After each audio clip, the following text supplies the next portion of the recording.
The Hoffman Show. We're on the Team 980, always live as well on the free Odyssey app. Streaming live on YouTube, youtube.com/@theteam980. And joining us now from ESPN is Dan Graziano. ESPN has a ton of training camp coverage this weekend, pretty much all day, every day. Dan's headed out west to look at some of those teams, but he's covered the NFC East for a long time. So, Dan, appreciate your time here on the show today. Yeah, Craig, happy to be here. So I want to start with the ownership situation here in Washington, which finally we can say with some optimism. It's done. Josh Harris owns the team, but you're someone who's covered this league, and as I said, you've been around the NFC East specifically for a long time, which I think has three of the best owners in the sport.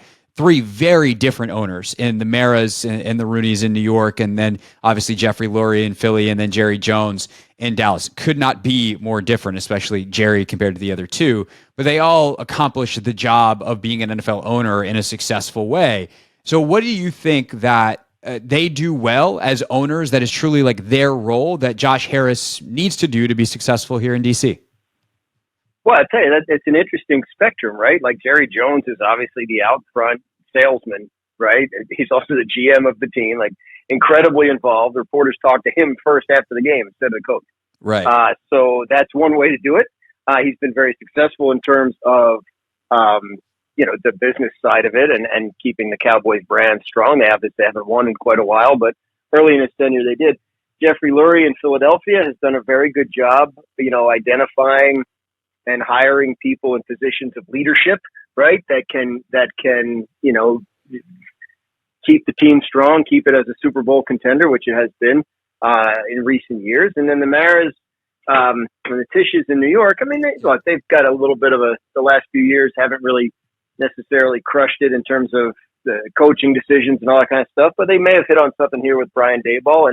And certainly I think, John Mara, as much as any owner in the league, wears his heart on his sleeve in terms of how much he cares. I think those are three different approaches, but I think to your point, owners that in their own way have been more successful, obviously, than Snyder was. The thing I always go back to with now the Commanders is I went to school in Washington. When I started covering the NFC East, I was asked about fan bases, and I said I was kind of offhand. I kind of thought that the Washington fan base was like the most sort of intensely loyal I had ever encountered in sports. And to think that here we are at the end of Daniel Snyder's tenure, and you're not necessarily able to say that anymore about fans of that team, that shocks me that it got that bad. I mean, it's one thing to not win games, but the feeling about the team to get to that negative from where it was, I think that's a failure, and that's probably the first assignment the new owner has is to fix that. Without question. And of course, the Maras and the Rooneys are always tied as like NFL royalty. The Rooneys on the Steelers. I know that. I misspoke. Thank you for gently correcting that with the Tishes in New York. Oh, good. But I think that I think you make such a good point there, and that's kind of the framing that I was thinking about that question is like, when I talk about success, there is business success and branding, and obviously Jerry has done that as well as anyone. There's the winning side, which in recent years Philadelphia has had, and there's also just kind of this brand loyalty, which I think that's the crossroads amongst all three. And one of the things that I've talked about with any number of fans over the last couple of weeks is you can now root for the team and not feel guilty about it. Whether it was a heavy guilt, a light guilt, or a guilt that drove you away and made you not root at all. Like, that is gone. And I'm curious as you've, not only now expanded your role beyond NFC East, but covering the entire NFL the way you have the last couple of years, do you think that there are strategies that you see knowing this Washington team and this Washington fan base as advantageous, good fan experience things, good, whatever it may be from an ownership or business side executive level that the Harris Group can implement here rather quickly? I mean, I think the stadium is probably a major, I don't know how quickly it can happen, but I think Sure. The stadium situation is probably a major project there, right? I mean, obviously there's been nothing but coverage on, how Snyder was unable to get deals done with different entities around there in terms of Maryland or Virginia in the district. And hopefully that changes now. And I think that could energize a fan base. And, I think the biggest thing obviously is winning, right? If they can have success. And I'm not sure how quickly an owner can make that kind of imprint on a team. Obviously, I don't. He's not going to change coaches between now and the start of the season. I'm not suggesting he has to, but my point is, he inherits a lot. So I think there's usually a feeling out period. Like, here, what did I just buy, and what do I need to do in order to make it a success? Now, I think in his case, there's some stuff that's pretty obvious, and I think rebuilding the fan trust and the fan loyalty and all that is a big part of it. In terms of how to do that, he's ahead of the game because of the negative feelings the fan base had to the previous owner, right? So like just not being Dan Snyder is a help to him, and I think that gives him a little bit of a leg up. But yeah, I think if there's progress on the stadium and people can see like cool renderings of what it'll look like, I think that's the kind of thing that you get people fired up while you wait to see whether they can build a winner. For sure. Dan Graziano is with us here on the Team 980. When you talk about building a winner, obviously good players, very helpful. And we'll see how many they can draft, or if there's a new guy doing the drafting and all that stuff after the season. But you talk to agents all the time as you do your reporting and the insider work that you do. And my impression being here, Dan, has always been there's been a bit of a tax that this team has had to pay when they want to get in on a free agent. Do you think that this could even quickly perhaps become a destination that players actually want to come to? I think theoretically, yeah, I do. I think it's, to your point, it's got a ways to go to overcome the sort of negativity that's surrounded it for a while now. But it's winning and it's quarterback. Like, if Sam Howell busts out and becomes something special, people are going to want to come play with him, right? Like, go back 4 years, who wanted to go to Cincinnati, right? And right. Now players want to go to Cincinnati, right? What's the difference? Is they nailed quarterback. So if they've done that, or if they haven't done that, but they're able to in the next couple of years, that'll have a big impact on it. But and yeah, facilities. That's the other thing. You talk to free agents, they go and visit these teams, or at least they talk to their friends on the teams. And if somebody's down about, the locker room's this or the stadium's that, then that gets around, and that hurts your chances too. So really just sort of improving the general atmosphere around the team, I think is the key to that. As for Howell himself, I mean, I could ask you, what do you think of Howell? We're all guessing. None of us know jack squat. We're doing our best. He's played the one game, got one training camp practice. But I do think it's interesting, Dan, the national narrative around this team in general, and I realize a lot of it is Howell focused. But they did go 8-8-1 last year. So where are you on the team? As I don't want to lump all national media together and throw stones at you from here. But so where are you on kind of their prognosis, and what have you made of kind of the let's call it the consensus national opinion that they're one of the 7 worst teams in the league? Yeah, I don't know that I'm going to assume that. I think Ron Rivera's track record is, he coaches competitive teams, and I think he'll keep them competitive. There's just a lot of unknowns. Howell is an unknown. Eric Bieniemy without Andy Reid is an unknown, right? Like, we don't. There's a lot for them to figure out in a division that includes the team that just went to the Super Bowl from the NFC and 2 others that made the playoffs last year. So it's an uphill thing. Now, I'll say this. Nobody's won the NFC East 2 years in a row since 2004. And weird stuff happens, right? So, like, if something happens, if the Eagles have bad injuries or something like that, there's an opening. And we have seen this team, be one that can rise to the occasion. You're saying, you're right, 8-8-1 last year. So if Howell is good and Bieniemy's good and their draft was good, can we get to 10 wins? I don't think that's a stretch. So I like some of what they have on defense. I like their young skill position players, wide receiver in particular. So, yeah, I think there are these divisions where we're having trouble figuring out who's going to finish fourth, right? Like the AFC North, right? Are you going to pick the Steelers fourth? Like, that doesn't feel right. They don't tend to do that. Right. And I think the NFC East, I think it's tough to just automatically look and say, oh, Washington's the 4th best team there. I'm not sure that's the case. And I think if things break right and they stay healthy, they could get themselves in the mix. Rivera's got a track record of doing that. Yeah, I think it's interesting. Rivera's track record, I've said this a bunch on my show, so I'm not going to sugarcoat it now. Like, It's not as good as you'd think it would be because he's only had like 3 or 4 winning seasons, but you're 100% right that like there are a lot of like 7 and 9s in there, and he's consistently been competitive into December. Like 7 and 9s and 8 and 8s that win the division. So like it's weird. Like it's almost like you have a coach that gets to November and December and identifies the landscape and can kind of say, all right, well, you know, we may not have had the start we wanted, but here's what we can do still. And so, and you've seen teams rally around him and try and do it. So you're right. His record is not as sterling as his reputation might indicate. But a lot of people like him, and I'm among them.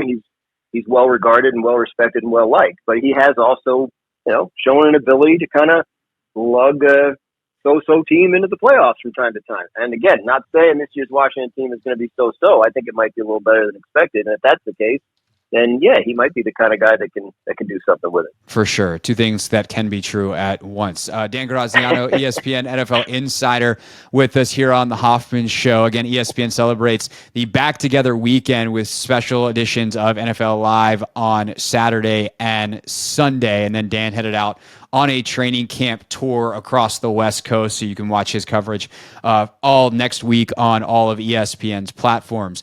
So if you had to pick one team in the NFC East to not finish as well as other team, or as the kind of the consensus opinion of them is there one that you think is due to underperform?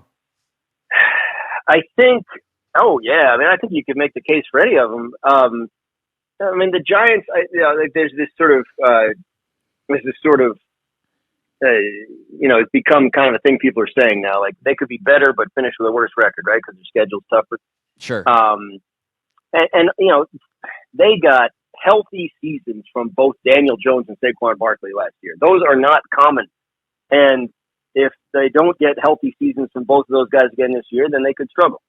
The Cowboys made a change that they let go of an offensive coordinator under whom they have scored the second most points in the league over the last 4 years. Only the Chiefs have scored more points than the Cowboys over the last 4 years, and they fired their offensive coordinator, turned play calling over to Mike McCarthy.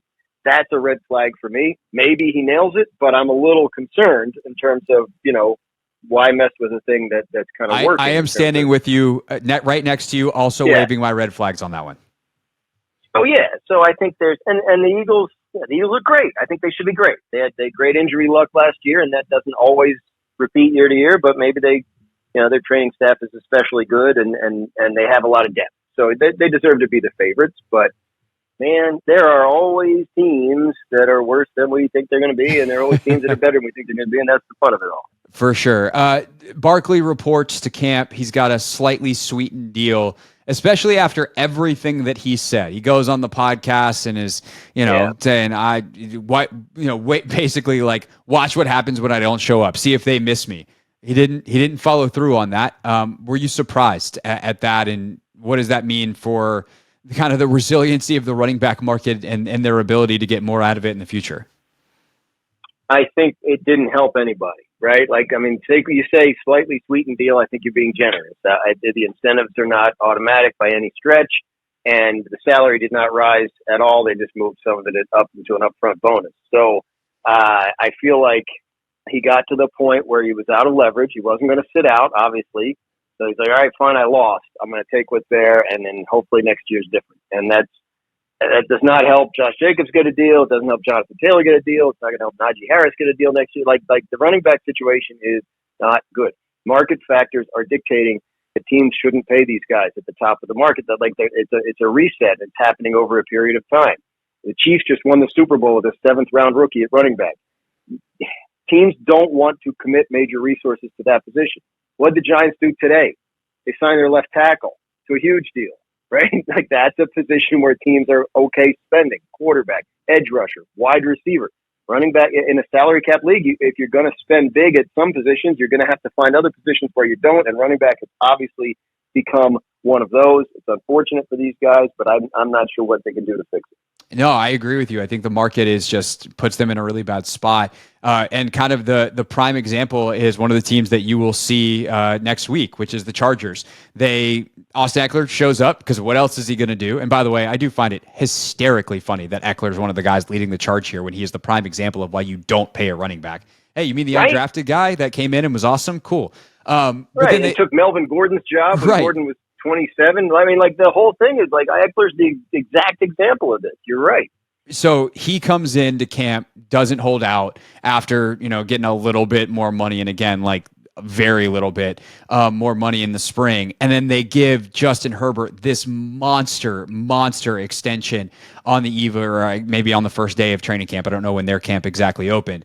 But I do wonder, Dan, do you think the quarterback market will eventually curb? Because there's just kind of this inclination right now that the next guy will get slightly more than the previous guy and is going to keep going up and up. But we haven't seen like the highest paid guy win the Super Bowl yet. I don't necessarily think that's straight cause and effect, obviously. Having a good quarterback means they're going to be highly compensated and you need a good one to win. So, but I do wonder if, when you look at what Brady was able to accomplish and what Mahomes is locked into now over the long term with Kansas City, if that slight reduction teams eventually go, hey, actually, that's the right percentage to pay the quarterback. It's a lot, but it's not what we're paying Herbert and what Burrow's about to get and what Hurts just got. Do you think that there could be a correction coming? I don't think so, because you're going to see the salary cap rise dramatically here in the next couple of years when the new TV money all starts to really kick in as a revenue source for the league, and the salary cap goes up and up. And I think, when that goes up, it's not going to be, we'll keep paying the quarterbacks the same, and now we can finally pay running backs. No, it's quarterback is the position teams are most scared to be without.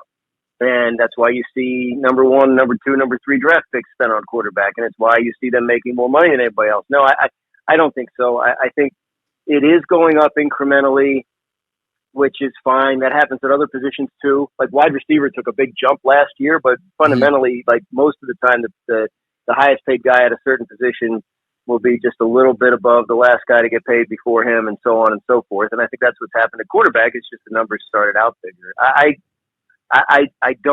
I understand the reason people make the case. I'm just not sure I all the way buy the idea that you can't pay the quarterback and still win.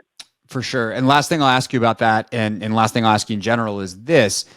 Do you think when the TV money comes in that the next guy who's up will demand a massive increase based off the available cap space? Like, well, in other words, will it be a percent salary cap type of thing? Because when this happens in the NBA, the next max contract is huge because it is I think it's 35% or 30%, depending on who we're talking about, actual percent of the salary cap. Or will there be kind of this sweet spot for teams to sign quarterbacks for slightly more money than the last guy got, while also doing it at a lower salary cap percentage, and that could pay off for some team that adds the extra piece that pushes them over the edge in the Super Bowl? I mean, I'm not sure how it'll break down, but the CBA requires teams to spend a certain amount of money, and as the salary cap goes up, that amount goes up. The player's share of revenue is a fixed percentage. Sure. So they have to spend that. Right? So I don't know that I understand the concept, right? Like if the quarterback wants to say, like, when he's doing a long-term deal, he doesn't want his salary to be outdated in year 5 or 6, which, by the way, Mahomes is undergoing in year 3 or 4. Right. So you say, well, instead of set salary figures, then let's do it as a percentage of the salary cap. My salary in the year 2028 will be this percentage of whatever the salary cap is. Teams and owners have been reluctant to do that. I think they'll remain reluctant to do that because what you want in these contracts from the team standpoint is cost certainty. So I'm not sure a player is going to ever win that argument. But of course, I also didn't foresee Deshaun Watson getting $240 million fully guaranteed from the Cleveland Browns, and that happened. So sometimes, things surprise you. Yeah, I cover Washington, Dan. So I know that sometimes every now and then something happens. It's weird. Yeah, we've gotten some surprises. I don't know if you've heard about any of them. Dan Graziano, my guy John Keim. I always say I'm going to send him some whiskey or something every off season. Cakes. I was with him at practice this morning. This is year 30 for him. You're 30 on this beat. Unbelievable. What are we? I don't know what to say. I don't know. Iron Man. I just sometimes look at him. I'm like, what are you still doing here, man? Because it's somehow year 30, and he got here like the year after they won their last Super Bowl. It's been 30 years of straight crap, and he's still here. God bless John. So you think if they win one, then he'll walk away? He should. He should. He should have walked away already. Let's be honest. Cakes, what are you doing? Come on, man. We care about you. We say it. Actually, no. We're selfish. We want him to keep covering the team because he does a great job. Fans are lucky to have him. That's for sure. For sure. Dan Graziano, a part of ESPN's NFL coverage on all of their platforms, does a fantastic job. Dan, this was great. Hopefully we can do it again relatively soon. Thanks for coming on, man. My pleasure. Thanks for having me. This is The Hoffman Show on the Team 980 and the Odyssey app.